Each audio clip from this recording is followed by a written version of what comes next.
Hey, this is Matt with Mountain Stream Teas, and this is the first video in our Welcome to Gong Fu Cha series. And this is a series just for people who are just getting into high quality tea, and we're starting from the very, very, very beginning. So why don't we just get going? So, right in front of me here, imagine there is a tea bush, okay? I'm going to pick a bit from this tea bush, and it's going to sort of look like this. Now, this is not actually tea. This is just from some of the beautiful forests that I'm surrounded by here on the east coast of Taiwan. But imagine this. There's a bud, 1, 2, 3 leaves. Now, this is a classic oolong pick, but we can just use this as an example.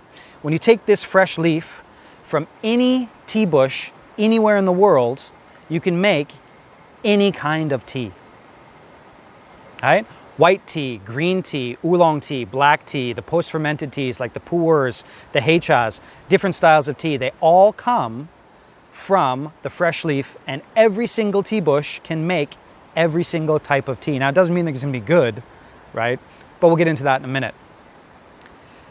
So how do you make the different kinds of tea from the tea bush?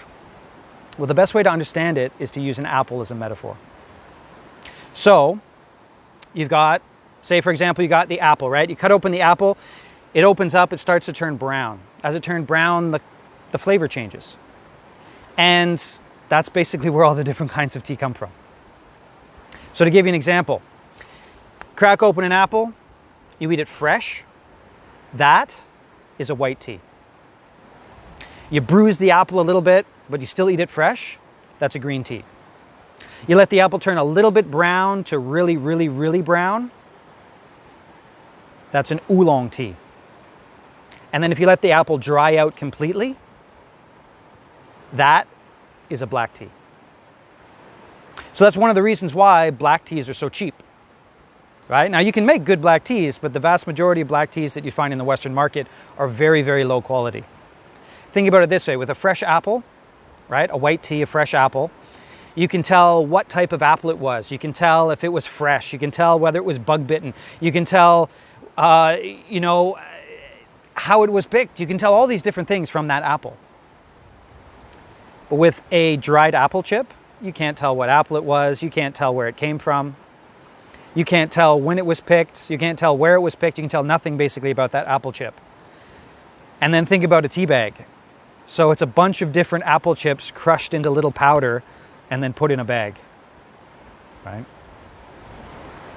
Now, it's lots more steps than that. It gets very, very, very complicated, and we'll cover all of those things as we go along with these videos. But that's just something to keep in mind, that every single tea can be made from every single tea bush, right? Even from the 1,000-year-old tea bushes up in the mountains of Yunnan province to the freshly planted teas just outside of Taipei in Taiwan. They can all be made into every single kind of tea. Now, if you enjoy this stuff, if you are interested in learning more, keep going. The best thing to do when you're doing this stuff is, and the way we're designing this series, is to start from number 1 and then just move on up. All right, we're going to do these in sequence as we go up. But for this first one, just remember, it sort of looks like this. Bud, 1, 2, 3 leaves, again for Taiwan and for most places. This is the pick.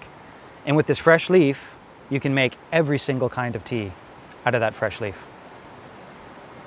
So if you like these videos and you want to hear more, like, subscribe, and of course, you can always visit the site and buy some tea. That helps us get these videos out and going and helps us create more content. If you have any questions about any of this stuff, throw it in the comment section. Get in touch with us, Facebook, Instagram. And thanks for watching. See you next time.